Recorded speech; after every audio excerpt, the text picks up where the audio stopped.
اگر کوئی ملازم ہے کہیں تو اس کو ملازمت کے احکام جاننا اس کے ذمہ فرض ہے. ملازمت کے کیا احکام ہوتے ہیں، ملازم کے کیا حقوق ہیں، اور ملازم کے ذمہ کیا فرائض ہیں، یہ جاننا ضروری ہے. رسول کریم صلی اللہ علیہ وسلم نے ہر انسان کے جو حقوق اور فرائض ہیں وہ کھول کھول کر بیان فرما دی. لوگوں کو یہ حدیث، جو مزدور ملازم ہیں ان کو یہ حدیث بہت یاد ہوتی ہے کہ مزدور کی مزدوری اس کا پسینہ خشک ہونے سے پہلے ادا کر دو. یہ حدیث تو خوب یاد ہے ماشاءاللہ ہر مزدور کو، ہر ملازم کو.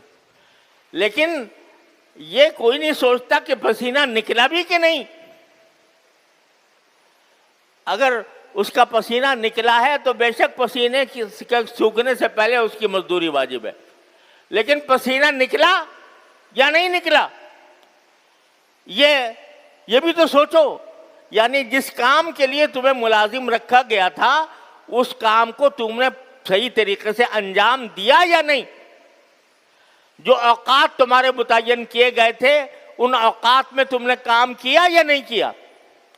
اگر ملازمت کے آپ کے 8 گھنٹے تھے اور اس 8 گھنٹے میں سے آپ نے 1 گھنٹہ چوری کر لیا، یعنی 1 گھنٹہ آپ نہیں گئے، دیر سے پہنچے یا جلدی اٹھ کے چلے گئے، اوقات کی پابندی نہیں کی، تو جتنا وقت آپ نے گزارا کام کے بغیر، ان 8 گھنٹوں میں سے جتنا وقت کام کے بغیر گزارا، چاہے تلاوت ہی کیوں نہ کر رہے ہو، اس وقت کی تنخواہ تمہارے لیے حرام ہو گئی.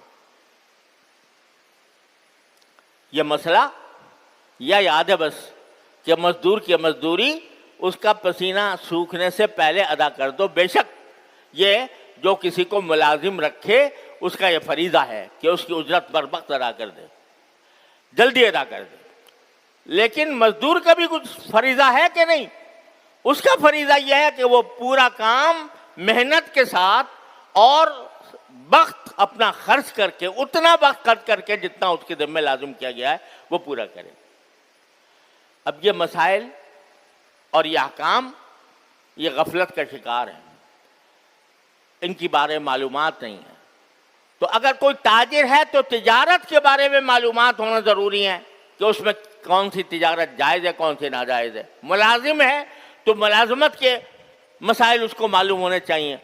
کاشتکار ہے، زراعت پیشہ ہے، تو اس کو پتہ ہونا چاہیے کہ کاشتکاری کے بارے میں اللہ اور اس کے رسول صلی اللہ علیہ وسلم کے کیا احکام ہیں.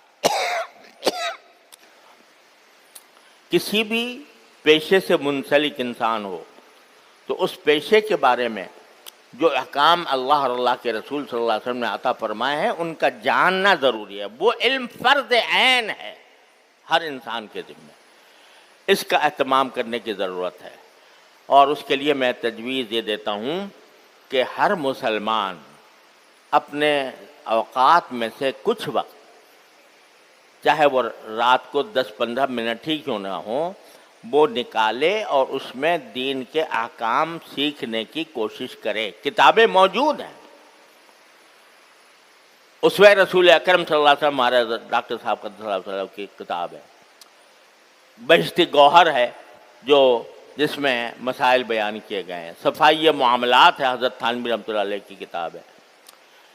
یہ کتابیں بیٹھ کر پڑھے تو رفتہ رفتہ انشاءاللہ اس کو معلومات حاصل ہوتی جائیں گی اور زندگی سنورتی جائے گی. اللہ تبارک و تعالیٰ اپنے فضل کرم سے ہم سب کو اس کی توفیق عطا فرمائے. وآخر دعوانا الحمدللہ رب العالمین.